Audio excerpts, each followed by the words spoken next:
every brother I've lost was in a moment when we were not getting on.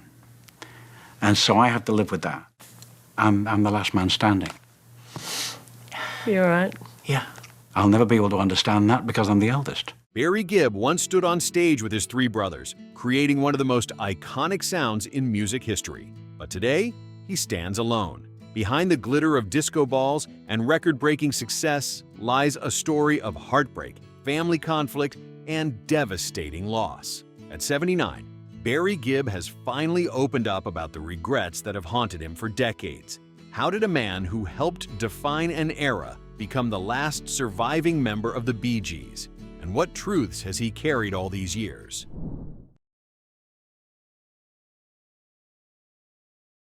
Barry Gibb was born in 1946 on the Isle of Man and raised in Manchester, England, alongside his younger twin brothers Robin and Maurice. Music became the Gibb family's lifeline, and in the late 1950s, they moved to Australia, where Barry's songwriting talent began to shine. By the time they returned to the UK in the mid-60s, the Bee Gees had already scored hits like New York Mining Disaster 1941 and To Love Somebody. What set Barry apart was his songwriting genius. With his brothers' distinct harmonies, he helped craft some of the most memorable songs of the 20th century. The release of Stayin' Alive and Night Fever in the late 1970s transformed the Bee Gees into disco royalty. The Saturday Night Fever soundtrack, released in 1977, sold over 40 million copies worldwide, making it one of the best-selling albums of all time. But while the world danced to their falsetto-driven tracks, the Bee Gees were more than just disco stars. They wrote over 1,000 songs, including hits for artists like Barbra Streisand, Diana Ross, and Dolly Parton. Still, the enormous success created intense pressure. Barry would later admit that the Bee Gees became prisoners of their own image. "We wrote songs we thought would last forever, not just Saturday night anthems."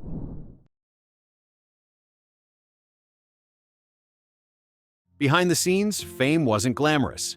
The relentless touring schedules, constant media scrutiny, and creative tension between Barry, Robin, and Maurice took a toll on their relationships.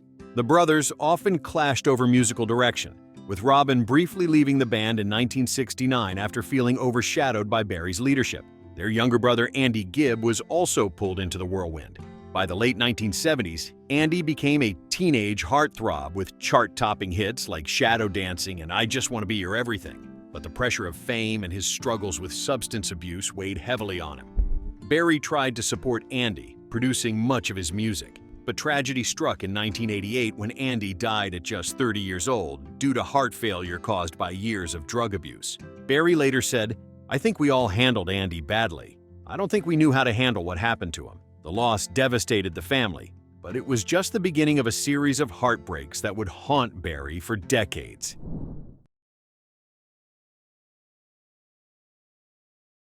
After Andy's death, Barry, Robin, and Maurice leaned on each other, continuing to write, perform, and tour as the Bee Gees. But tragedy returned in 2003 when Maurice, known as the Quiet Gibb, suddenly passed away at age 53 due to complications from a twisted intestine. Barry described Maurice as the glue that held us together, and his death shattered the band's dynamic. The brothers officially retired the Bee Gees name, with Barry saying at the time, "It's just not the same without Mo." For Barry, losing Maurice wasn't just about losing a bandmate. It was losing a lifelong friend and confidant. Less than a decade later, Barry faced another devastating blow. Robin, who had battled cancer for several years, died in 2012 at the age of 62. Barry later admitted that after Robin's death, he struggled to find purpose. "I've outlived all of them, and sometimes I wish I hadn't." In a single decade, Barry went from being one-third of a world-famous trio to standing alone as the last surviving Gibb brother.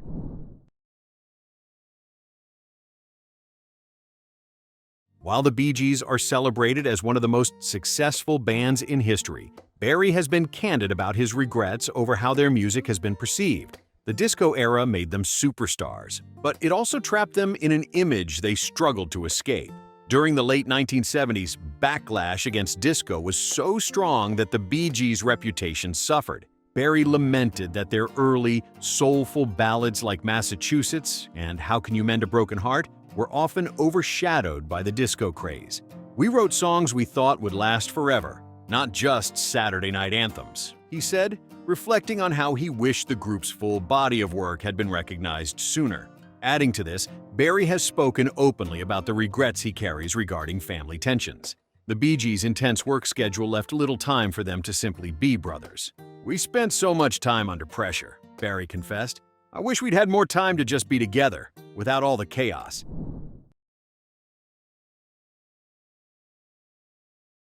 The Bee Gees' rise to fame was meteoric. With over 220 million records sold worldwide, they became one of the best-selling music acts of all time.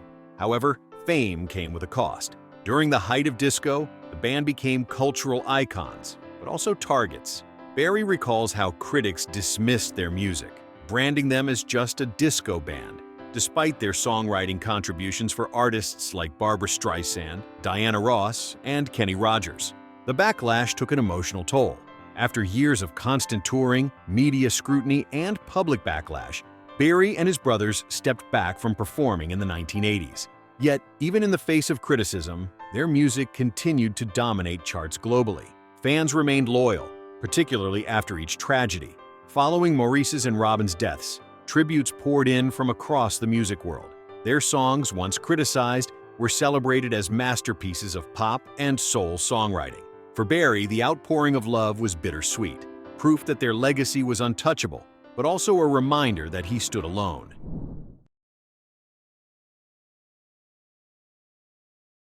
As the last surviving Gibb brother, Barry has spent much of the past decade reflecting on the Bee Gees' incredible journey and the heavy price they paid. In interviews, he's admitted that while fame brought unimaginable success, it also took away something far more precious: time with his family. "We were too busy being the Bee Gees to just be brothers," he said. Despite the pain, Barry has kept their legacy alive. In 2020, he released Greenfield's The Gibb Brothers Songbook, reimagining Bee Gees' classics with country artists, proving their timeless appeal. That same year, the HBO documentary How Can You Mend a Broken Heart told their full story, earning critical acclaim. Today, Barry performs occasionally, but his music has taken on a different meaning. Each performance is a tribute, not just to his brothers, but to a shared dream that began in Australia in the early 1960s and changed popular music forever. Barry Gibb's story is one of triumph, tragedy, and resilience. At 79, he remains deeply proud of their music, but carries regrets that fame overshadowed their brotherhood. "We were a family before we were a band," Barry once said. "I miss them every single day." The Bee Gees' journey is a reminder of the emotional sacrifices behind legendary careers.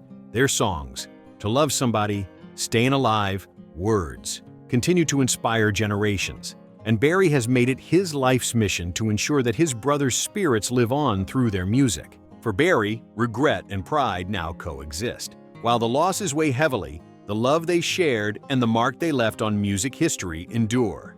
Thanks for watching. Click here to check another video and make sure to subscribe to our channel.